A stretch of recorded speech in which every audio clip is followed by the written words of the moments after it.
Coffee with करण या कार्यक्रमाचं नवं पर्व म्हणजे 7वं सीझन सुरू झालंय। 3 वर्षांच्या ब्रेक नंतर फिल्म मेकर करण जोहर हा त्याचा लोकप्रिय शो पुन्हा घेऊन आलाय। 7व्या सीझनच्या पहिल्याच भागात त्याने बॉलिवूड सुपरस्टार रणवीर सिंग आणि आलिया भट्ट यांना आमंत्रण दिलं होतं। कॉफी विथ करण या शो मध्ये आतापर्यंत विविध सीझन्स मध्ये अनेक बॉलिवूड सेलिब्रिटी येऊन गेलेत। या कार्यक्रमात अनेक कॉन्ट्रोवर्शियल वादग्रस्त वक्तव्यही अनेकांनी केलेत, अनेकांनी गॉसिप केलंय। हा शो म्हणजेच बॉलिवूड गॉसिप असं म्हटलं तर वावगं ठरणार नाही। हेच यंदाच्या सीझन मध्येही पाहायला मिळतंय।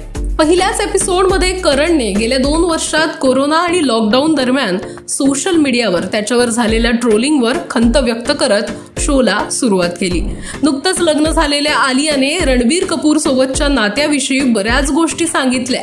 मसाई मारा या ठिकाणी रणबीर कपूरने कसं खास शैलीत तिला प्रपोज केलं असल्याचं ती म्हटली, तर रणवीर सिंगने त्याच्या हटके पेहरावाविषयी सांगितलं।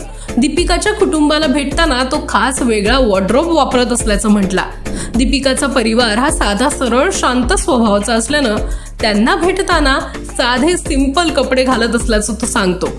शिवाय रणवीरने त्याच्याविषयी अनेक खुलासे केलेत। रणवीरची खास अशी एक सेक्स प्लेलिस्ट असल्याचं तो म्हटला आणि करण आलिया हसू लागले। कपूर परिवारात आल्यापासून एकत्र कुटुंब पद्धती आणि विविध सण उत्सव एकत्र साजरा करत असल्याचं आलिया सांगते।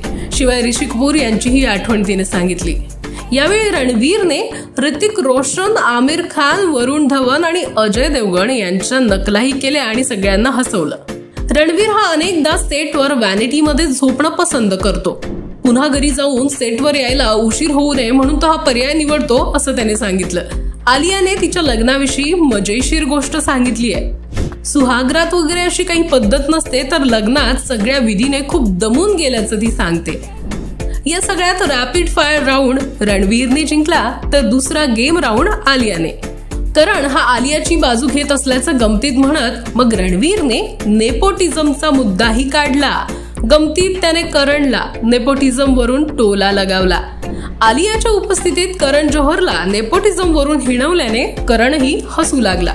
मात्र गमतीत घडलेला हा किस्सा आता चांगलाच व्हायरल होतोय। याशिवाय रणवीर आणि आलियाची मस्ती आणि त्यांच्या खास मैत्रीने पहिल्याच भागात लक्ष वेधून घेतलं। कॉफी विथ करणच्या आगामी भागात आणखी सेलिब्रिटींची हजेरी पाहायला मिळणार आहे।